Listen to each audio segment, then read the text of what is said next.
दूसरी तरफ केंद्रीय मंत्री गिरिराज सिंह ने उदयनिधि के बयान के पीछे जेडीयू और आरजेडी का हाथ बताया और कहा कि स्टालिन को मोहरा बनाया गया, इसकी जिम्मेवारी लालू और नीतीश को लेनी होगी। इंडिया का बैठक हुआ और उसके बाद स्टालिन का बेटा ने हिंदू धर्म को खत्म ही कर देने की बात कहा। मैं चुनौती दे रहा हूं नीतीश कुमार, लालू जी, इसका जवाब दो कि क्या तुम चाहते हैं आप लोग कि हिंदू धर्म खत्म हो जाए बिहार से, भारत से?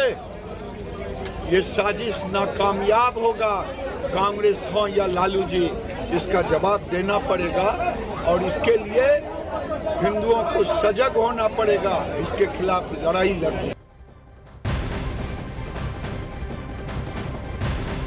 तो डीएमके और स्टालिन परिवार पर लगातार भारतीय जनता पार्टी हमलावर है। इसी बीच केंद्रीय मंत्री जी किशन रेड्डी ने उदयनिधि स्टालिन के बयान की कड़ी आलोचना करते हुए कहा कि देश के जनता के सामने ऐसे सनातन धर्म का अपमान करने वाले लोगों को सबक सिखाएगी।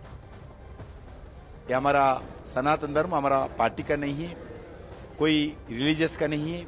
सनातन धर्म भारत में रहने वाले सभी लोगों का, जो भी रीजन हो, रिलीजन हो, जो भी सभी लोगों का सनातन धर्म है। इसको अपमान करना बहुत गलत है। मैं कांग्रेस पार्टी का अध्यक्ष स्टेटमेंट और डीएमके के मिनिस्टर का स्टेटमेंट को पूरा कंडम करता हूं। ऐसा स्टेटमेंट नहीं देना चाहिए। मैं देश के जनता को अनुरोध करना चाहता हूं, ऐसे सनातन धर्म को अपमान करने वाले लोगों को आने वाले दिन में सबक सिखाना चाहिए। यही मेरा अनुरोध है।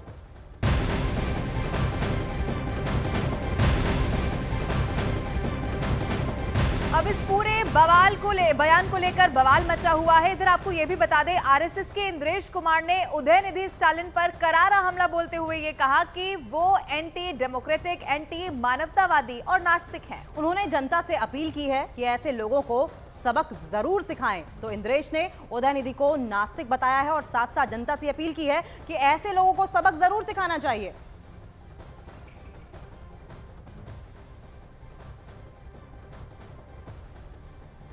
मानवता का, वैश्विकता का, देश के लोकतंत्र का, डेमोक्रेसी का यह फार्मूला है कि हम दुनिया का वो देश है जो मल्टी रिलीजियस है।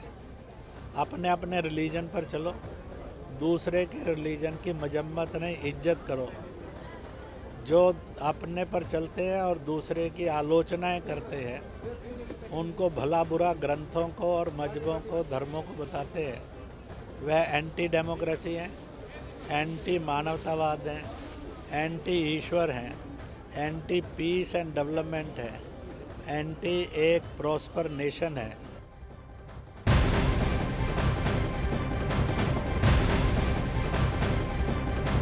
उदयनिधि स्टालिन के बयान पर नेताओं के साथ साथ संत समाज भी बेहद गुस्से में है। जगत गुरु रामभद्राचार्य ने उदयनिधि स्टालिन के बयान पर कड़ी प्रतिक्रिया देते हुए कहा कि सनातन धर्म को जो समाप्त करने आए हैं वो खुद समाप्त हो गए।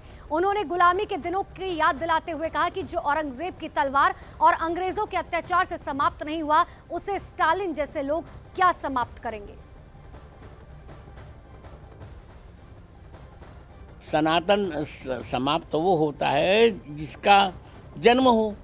तो सनातन धर्म तो स्वयं प्रभु है, उसका जन्म नहीं हुआ, वो परमात्मा का निश्वास भूत है। इसे मैं फिर कह रहा हूँ कि जो लोग सनातन धर्म को समाप्त करना चाहते हैं वे स्वयं समाप्त हो जाएंगे। सनातन धर्म समाप्त नहीं होगा। जो चंगेज खान की कटार से समाप्त नहीं हुआ, औरंगजेब की तलवार से समाप्त नहीं हुआ, अंग्रेजों के अत्याचार से समाप्त नहीं होगा, तो इनसे समाप्त होगा क्या?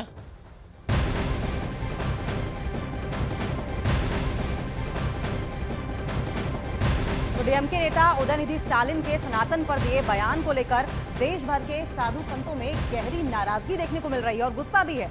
और ये देखने को भी मिल रहा है कि कैसे अयोध्या के साधु संतों ने स्टालिन के बयान पर कड़ी प्रतिक्रिया दी है। क्या कहा है, सुनवाते हैं आपको। तमिलनाडु के मुख्यमंत्री करुणानिधि ने भी एक बार इसी प्रकार भगवान राम के विरोध में वक्तव्य दिया था, जिसका उत्तर मैंने दिया था।